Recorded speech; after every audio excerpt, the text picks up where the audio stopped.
रविन्द्रनाथ टैगोर जी की जयंती समारोह इधर मनाने के लिए एकत्रित हुए हैं।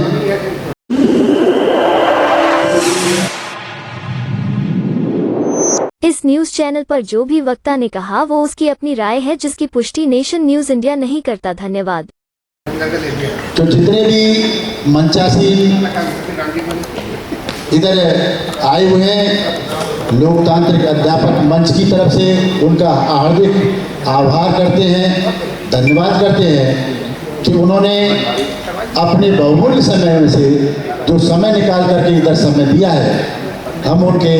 दिल से आभार प्रकट करते हैं, धन्यवाद करते हैं, अभिनंदन करते हैं। और इधर सामने बैठे हुए, क्योंकि बहुत सारे साथी दूर दूर से आने हैं, कोई ट्रेन से आ रहा है, कोई मेट्रो ट्रेन से आ रहा है, कोई बस से आ रहा है, कोई अपने बाइक से आ रहा है, बहुत सारे जामों में फंसे हुए हैं। मुझे लगता है कुछ समय बाद उन सभी का पूरा लोकतांत्रिक अध्यापक मंच की तरफ से दिल से आभार प्रकट करते हैं। और आज का ये जो प्रोग्राम है, इस प्रोग्राम में क्योंकि लोकतांत्रिक अध्यापक मंच हमेशा शिक्षक,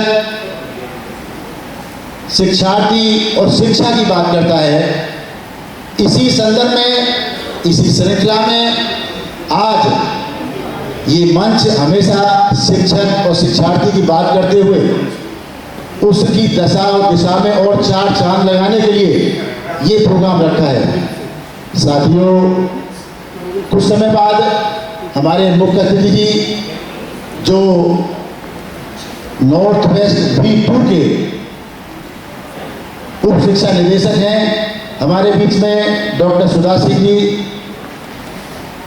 शिक्षा निदेशक नॉर्थ ईस्ट, वो भी इधर हैं। साथ में हमारे मंच के संरक्षक, पदाधिकारीगण, अध्यक्ष, सभी साथी आए हुए हैं। कुछ समय बाद ये प्रोग्राम शुरू होगा और शुरू जब होगा तो सबसे पहले हमारे जो चीफ गेस्ट हैं, मुख्य अतिथि हैं, उनके द्वारा इस प्रोग्राम का दीप प्रज्वलन करके उसका शुभारंभ होगा। उसके बाद बाबा साहब अम्बेडकर जी और रविन्द्रनाथ टैगोर जी के पुष्प पर पुष्पांजलि अर्पित करेंगे। उसके बाद जितने भी हमारे मंचासीन अतिथि आए हुए हैं, उनका आप लोगों के द्वारा उनका स्वागत किया जाएगा, क्योंकि वो अपने बहुमूल्य समय में से निकाल करके इधर अपना समय दे रहे हैं और हमारे इस प्रोग्राम में चार चांद लगा रहे हैं, जिससे जो प्रोग्राम होने जा रहा है उसकी ऐसे महापुरुष जिन्होंने देश को नई दिशा और दशा दी थी, देश को नई दिशा और दशा दी थी, उस दशा और दिशा से पूरा शिक्षक समाज भी नहीं, पूरा देश पूरी तरीके से उस विचारधारा से भरी फूल रहा है। जहाँ तक हम बात करते हैं डॉक्टर बाबा साहब अम्बेडकर जी की, जिन्होंने भारत देश का संविधान बनाया, जिनको हम फादर ऑफ कॉन्स्टिट्यूशन कहते हैं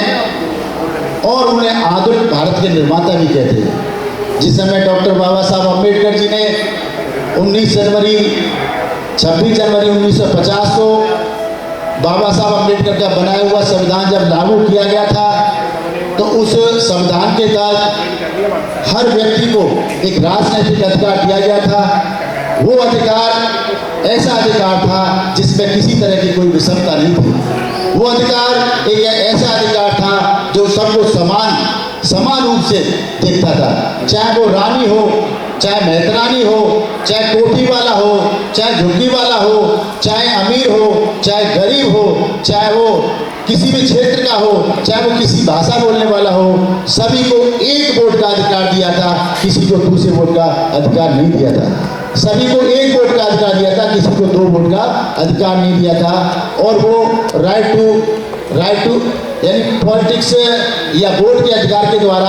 आप देश की जितनी भी व्यवस्था है उसमें आपकी भागीदारी सुनिश्चित करने का प्रावधान डॉक्टर बाबा अम्बेडकर जी ने किया था। साथियों, डॉक्टर बाबा साहब अम्बेडकर ने जब कॉन्स्टिट्यूशन बनाया था तो उसमें ऐसी व्यवस्था की थी कि 1950 से पहले इस देश के अंदर जो हुकूमत थी वो ब्रिटिश की थी, अंग्रेजों की थी। और उन्हीं का ही कानून था। तो यहाँ के जो लोग थे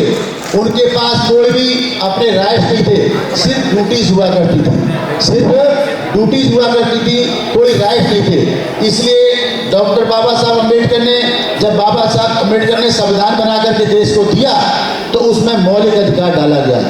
उसमें मौलिक अधिकार डाला गया और उस मौलिक अधिकार में भी वो अधिकार डाला गया राइट टू कॉन्स्टिट्यूशन रेमेडीज, यानी उसके द्वारा हाई कोर्ट के अंदर और सुप्रीम कोर्ट के अंदर 226 जो आर्टिकल है उसके द्वारा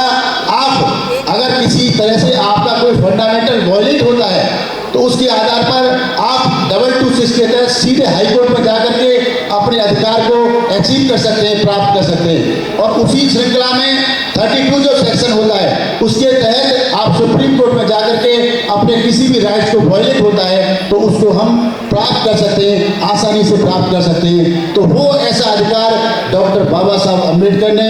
उस संविधान के अंदर दिया था। उस संविधान के अंदर कोई व्यक्ति की यदि कहीं सरकारी नौकरी चली जाती है या कहीं कोई कार्य करता है और इस तरीके से कहीं उसका जो अधिकार है वो छीनता है तो उस अधिकार को पाने के लिए संविधान में जो व्यवस्था की गई है वो डॉक्टर बाबा साहब अम्बेडकर के द्वारा की गई थी। तो साथियों, डॉक्टर अम्बेडकर की जो विचारधारा थी जिसके द्वारा देश के अंदर समृद्धि आई, एक आधुनिक भारत का निर्माण हुआ, ऐसे भारत जिसमें सभी को बराबर का हक मिला। इसी तरीके से जो महिलाएं थी उससे पहले सती प्रथा चलाई जाती थी और जब पति की मृत्यु होती थी तो उसके बाद पत्नी को जबरदस्ती वहां पर जलने के लिए मजबूर किया जाता था। लेकिन डॉक्टर बाबा साहब अम्बेडकर ने 1951 के अंदर जब वो लॉ मिनिस्टर थे तो उन्होंने ये सारी सती प्रथा और हिंदू कोड में लेकर के आए और हिंदू कोड में लेकर के जब वो आए तो उस समय नेहरू जी की सरकार थी देश के अंदर, लेकिन उस सरकार ने उनकी बात को नहीं माना गया तो उन्होंने डॉक्टर बाबा साहब अम्बेडकर ने अपने लॉ मिनिस्टर से रिजाइन कर दिया था, सिर्फ इसलिए क्योंकि उसमें महिलाओं के अधिकार सुरक्षित होने चाहिए थे। उसके बाद सरकार ने वो कई हिस्सों में हिंदू कोड में लागू किया। मैं बता देना चाहता हूँ, जैसे महिलाओं के लिए एक शादी यदि कहीं होती है, जब तक कोई व्यक्ति दूसरी शादी नहीं कर सकता, जब तक वहां से वो तलाक डाइवोर्स कोर्ट के द्वारा नहीं ले सकता, क्योंकि पहले इस तरह का था कि एक व्यक्ति कई की शादी कर लेता था। तो इस तरीके से महिलाओं को ऐसा अधिकार दिया जिसके द्वारा उनको बहुत बड़ा जीवन में फायदा मिला। इसके अलावा जो हिंदू कोड बिल लागू हुआ उस कोड बिल के अनुसार हमारे देश की पहली प्राइम मिनिस्टर श्रीमती इंदिरा गांधी बनी, उनको फायदा मिला उस कोड बिल के तहत महिलाओं के लिए, उनके बेटरमेंट के लिए, उनके भले के लिए। तो इस तरीके से डॉक्टर बाबा साहब अम्बेडकर ने इसके साथ साथ ये भी कहा कि जब डॉक्टर अम्बेडकर विदेश में गए, जहाँ तक देश की बात आती है, जब विदेश में गए तो उनसे देश के बारे में पूछा गया तो उन्होंने ये कहा था कि मैं पहले भारतीय हूँ, we are Indian first and Indian last, मैं पहले भी भारतीय हूँ और मैं बाद में भी भारतीय हूँ। तो इसलिए मेरे लिए अगर देश की बात आती है तो मेरे लिए देश सर्वोपरि है। लेकिन जब मैं भारत में आता हूँ तो भारत में जो समाज में कुछ ऐसे असहाय लोग हैं, पीड़ित लोग हैं, जिनको